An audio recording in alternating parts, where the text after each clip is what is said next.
আসসালামু আলাইকুম। আপনাদের সবাইকে শুভেচ্ছা জানাচ্ছি। আমি তানভীর হাসান। দর্শক আমাদের বন্ধু-প্রতিম দেশ, প্রতিবেশী দেশ ভারত। এই দেশটিতে আমরা বিভিন্ন কারণে গিয়ে থাকি। চিকিৎসার জন্য যাই, ভ্রমণের জন্য যাই। আপনারা সবাই জানেন যে ভারতের চিকিৎসা ব্যবস্থা খুবই উন্নত। বাংলাদেশের অসংখ্য মানুষ সেখানে চিকিৎসা নিতে যায়। চেন্নাই, ভেলোর, মুম্বাই থেকে শুরু করে দেশটির বিভিন্ন শহরে গিয়ে বাংলাদেশের মানুষ চিকিৎসা নেয়। বাংলাদেশের মধ্যবিত্ত থেকে শুরু করে নিম্নবিত্ত এমনকি উচ্চবিত্ত পরিবারের বিভিন্ন সদস্যরাও ভারতে গিয়ে চিকিৎসা নেন। তবে ২০২৪ সালের ৫ই আগস্টের গণঅভ্যুত্থানের পরে ২ দেশের সম্পর্কের যে অবনতি হয়েছে, তার ফলে ভিসা জটিলতা তৈরি হয়েছে। বাংলাদেশও ইন্ডিয়ার নাগরিকদের ভিসা পুরোপুরি দিচ্ছে না। আ আর ইন্ডিয়া তো ২৪ সালের ৫ই আগস্টের পর থেকেই ভিসা সাময়িক বন্ধ করেছিল। তারপরে শুধু মেডিকেল ভিসা সহ আ জরুরি কিছু ভিসা তারা চালু রেখেছে। এখন পর্যন্ত টুরিস্ট ভিসা তারা চালু করেনি। টুরিস্ট ভিসা আসলে কবে চালু হবে এই বিষয়ে আসলে কারো কাছে কোনো তথ্য নেই। তবে ধারণা করা হচ্ছে বাংলাদেশের নির্বাচন অনুষ্ঠিত হওয়ার পরে হয়তো ২ দেশের সম্পর্ক আবার স্বাভাবিক হবে। তখন এই যে ভিসা জটিলতা এটি কেটে যাবে এবং টুরিস্ট ভিসা চালু হবে। তখন দেখা যাবে যে বাংলাদেশের অসংখ্য মানুষ ইন্ডিয়াতে যাচ্ছেন, ইন্ডিয়া থেকে বাংলাদেশের মানুষ আসছেন। আমরা আসলে এই ২ দেশের সম্পর্কটা আসলে আ চাই যে বন্ধুত্বপূর্ণ একটি সম্পর্ক থাকুক ন্যায্যতার ভিত্তিতে। কেউ কাউকে প্রভুর দৃষ্টিতে না দেখুক এমনটি আমরা চাই। এই পরিস্থিতিতে ভারতের যে ভিসা সেন্টার রয়েছে বাংলাদেশে আ তারা নতুন একটি নিয়ম চালু করেছে। বাংলা ট্রিবিউন বলছে, ভারতীয় ভিসা দিতে অ্যাপয়েন্টমেন্ট ব্যবস্থায় পরিবর্তন আনতে যাচ্ছে Indian visa application centre IVAC. বৃহস্পতিবার থেকে অর্থাৎ গতকাল থেকেই নতুন এই ব্যবস্থা তারা চালু করেছে। আগামী ৮ ফেব্রুয়ারির অ্যাপয়েন্টমেন্ট স্লট বুক করা যাবে এই পদ্ধতিতে। নতুন এই সিস্টেমে পরের দিনের অ্যাপয়েন্টমেন্ট আগের দিন সন্ধ্যা ৬ টায় মিলবে। তবে সেক্ষেত্রে বিকাল ৫:৩০ টার মধ্যে সাইন আপ করে ডকুমেন্টস আপলোড করতে হবে।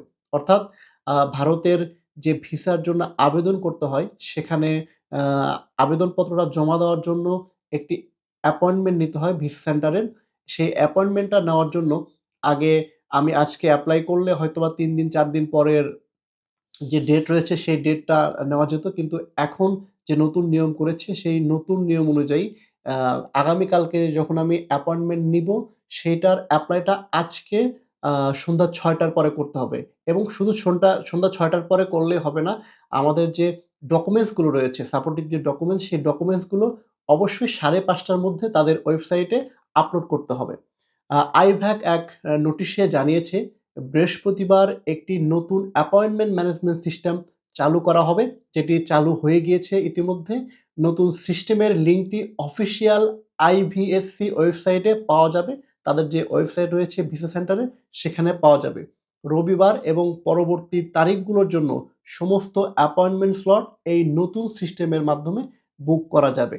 বৃহস্পতিবার দুপুর ১২ টায় সাইন আপ খোলা হবে এবং অ্যাপয়েন্টমেন্ট স্লট বুকিং বৃহস্পতিবার সন্ধ্যা ৬টা থেকে খোলা হবে। অর্থাৎ ইতিমধ্যে অ্যাপয়েন্টমেন্ট স্লটগুলো খোলা হয়েছে। আপনারা যারা এই মুহূর্তে জরুরি ভিসা, মেডিকেল ভিসা সহ অন্যান্য যেসব ভিসা অ্যা জন্য আবেদন করবেন তারা আ যখন স্লট যেদিন ভিসা আবেদন জমা দিবেন তার আগের দিন আপনারা এইসব নিয়ম মেনে আপনারা কিন্তু আবেদন করতে পারেন এবং ভিসার জন্য ভিসা সেন্টারে কাগজপত্র, পাসপোর্ট জমা দেওয়ার জন্য অ্যাপয়েন্টমেন্ট নিতে পারেন। সমস্ত আবেদনকারীকে সফলভাবে অ্যাপয়েন্টমেন্ট বুক করার জন্য জারি করা নির্দেশনাগুলি সাবধানতার সঙ্গে অনুসরণ করতে বলেছে আইভ্যাক। অর্থাৎ আইভ্যাক বলেছে যে তারা যে সকল নির্দেশনা দিয়েছে সেগুলো যেন যারা আবেদন করবেন তারা যেন পুরোপুরি মেনে চলেন এবং সেই অনুযায়ী পদক্ষেপ নেন। আপনারা জানেন যে ইন্ডিয়ান ভিসা দেওয়ার ক্ষেত্রে তারা কিন্তু খুবই নিয়মের ব্যাপারে খুবই সতর্ক থাকে।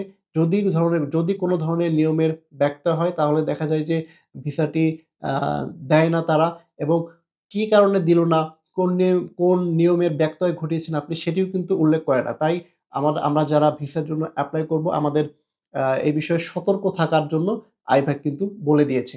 দর্শক এই মুহূর্তে আপনারা যারা ইন্ডিয়ান ভিসার জন্য আবেদন করবেন, আপনারা অবশ্যই আইভ্যাক এর যে অফিসিয়াল আম ওয়েবসাইট রয়েছে সেখানে যাবেন এবং তাদের এই নির্দেশনাগুলো পাঠ করবেন এবং যথাযথ নিয়ম মেনে আপনারা ভিসার জন্য আবেদন করবেন। তাহলে দেখবেন যে সহজেই আপনারা এই ভিসাগুলো পেয়ে যাবেন।